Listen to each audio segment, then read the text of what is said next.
Today, we're unpacking a massive, high-stakes shift in American policy, a moment that's being called the American pivot. And that quote, that's not from a movie script. That is the reality as of March 10th, 2026. It really feels like everything is happening all at once, forcing this huge transition not just for the US, but for the entire world. So what on earth is going on? Well, you're going to hear this term a lot, a perfect storm. And that's because this isn't just one single crisis. Nope.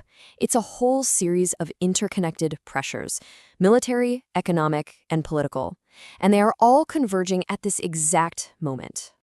Okay, let's break this down. The whole situation really boils down to three key things happening at once. First, there's direct military action with Iran. Second, a totally new and frankly controversial alliance in the Western Hemisphere. And third, all of this is happening with a midterm election just around the corner that is splitting the nation right down the middle. Any one of these would be a huge story, but all three together, that's creating some serious uncertainty. So how in the world did we get here? Well, to really get it, you've got to rewind the clock just a little bit. See, the events we're seeing today didn't just pop up out of nowhere. They are the direct result of a very deliberate America First policy pivot that's been happening over the last year. You can actually trace the path pretty clearly. It started back in 2025 with the America First arms transfer strategy.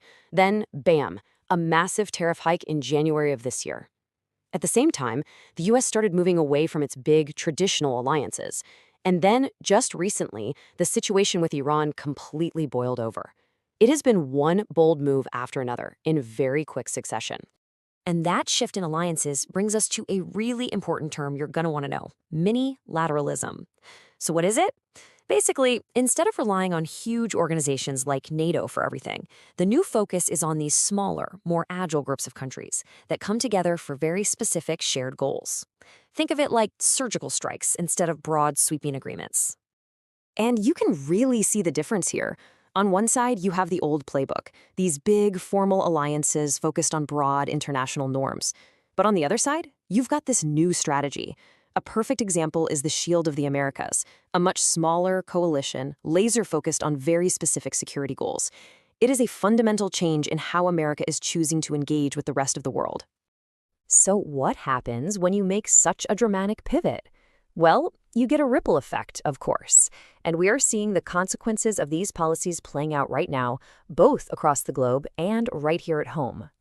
One of the biggest shocks has been on the economic front with these tariffs. I mean, just look at this. The effective rate has shot up from just over 2% to nearly 12%. That's not a small tweak. That is a massive jolt to the system. It's designed to reshape trade, sure, but it's also putting some serious pressure on prices. And speaking of prices, the number on everyone's mind is 2.7%. That's the current inflation rate. Now, it is down from its peak, but is still stubbornly high. And when you combine that with a cooling labor market, economists start to worry about that ugly word nobody wants to hear: stagflation. That's that nasty combo of a stagnant economy and high inflation. And as Jeffrey Schmid from the Kansas City Fed put it so well, inflation is an economic thief. That quote just perfectly captures this feeling that, yeah, maybe there's been some progress, but the economic danger for American families is far, far from over. And on the world stage, the reaction has been pretty intense. Our traditional allies, like the UK, are feeling the heat. Competitors like China are reportedly seeing a huge opportunity in what they're calling an American retreat. And even these new mini-lateral alliances, like the Shield of the Americas, are already getting hit with some pretty harsh criticism.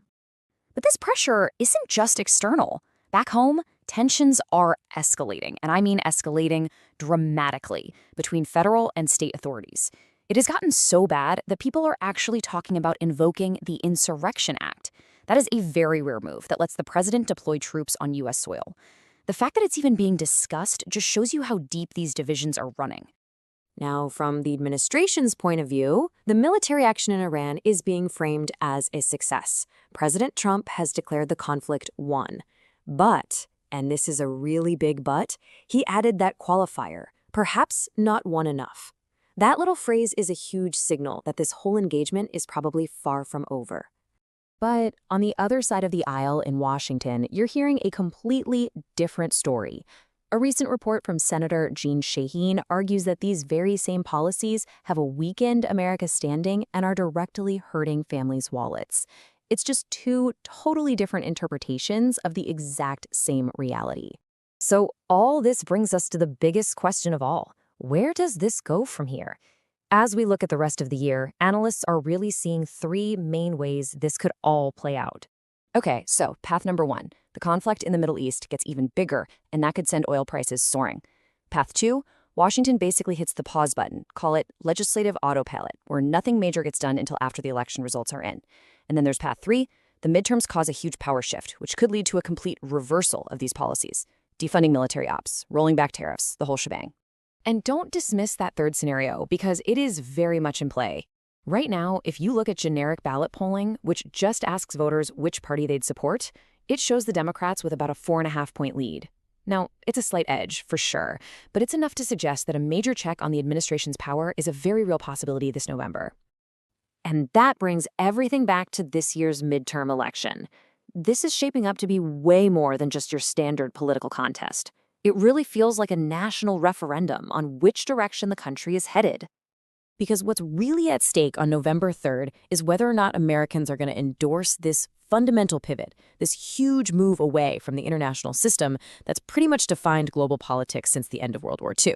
Which leaves us with the final central question. Is this new, assertive, America First path the way to more security and prosperity, or is it a road that leads to more isolation and economic trouble?